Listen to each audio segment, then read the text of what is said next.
ani og 30 ka participants nga mga corn farmers nga RSBSA registered. Then, gibahin nato ang atong study sa 16 weeks. Hadlo kayo ang 16 weeks, no? Pero atong nahibaluan na sa kada semana, half day lang. So, ang ato ang napili is ang Huwebes. So, Thursday morning lang ta.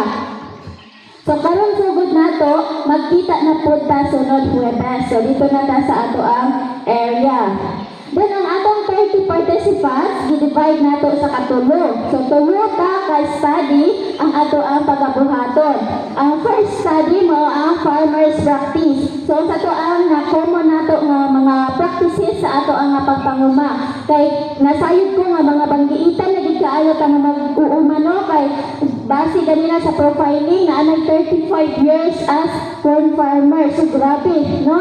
So, sa giingon ni Ma'am Reyes nga, i-enhance na lang nato, no? Kay mga houses na siguro dun.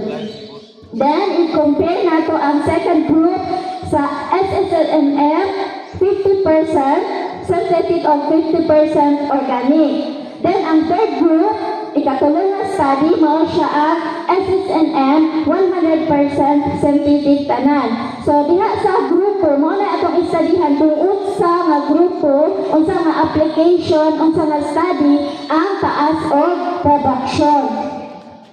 Then, ang ato ang flow from land preparation to harvest and post-harvest na atay hands-on diha sa field, then naapot tayo participatory discussion.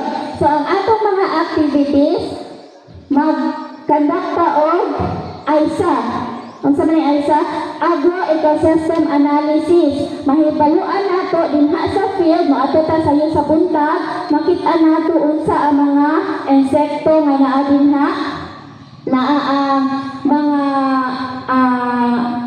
insect pests, mauto siya ang mga harmful o ang katong natural enemies, katong mga beneficial insects. Then, study nato ang corn plant morphology. So, ato ano siyang tan-awon kung pila naka-leaves ang ato ang mais, no?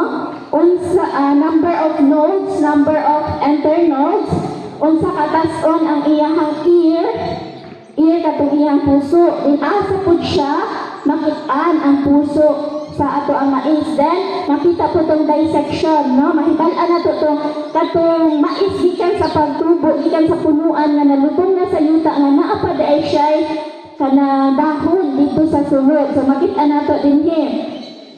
Then, ato ta sa growth stages of corn, mahibalan po nato ang flow sa, unsa na siya nga stage, vegetative stage or reproductive stage. Then, ato ta sa ingon nga cell nutrients, sa ato ang fertilizer application. Nakaingon dito nga, right heat, no? EAP. Right element, right amount, o right timing. So, ginahanglan din nga mahibaloan nato ang amount o sa kadakanon o ang timing po. Kaya basin o nag-abono rata dito, hindi na daig po siya, dapat wala kaon sa ato ang tanong, sayang lang. Then, katong ingon yung mga IPM, Integrated Pest and Diseases Management, no?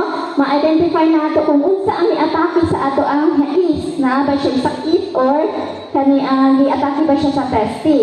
Then, apod siya yung mga management nga ato ang pagabuhaton, unsa nato pagtubad.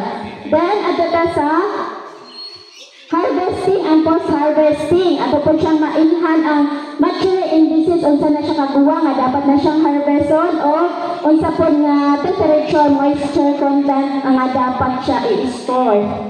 Then, lastly, ang ato ang graduation. So, naatay graduation nga sa maani, tambungan kaya punta sa ato ang mga bisita, then mag-field data, then mag-craft cut.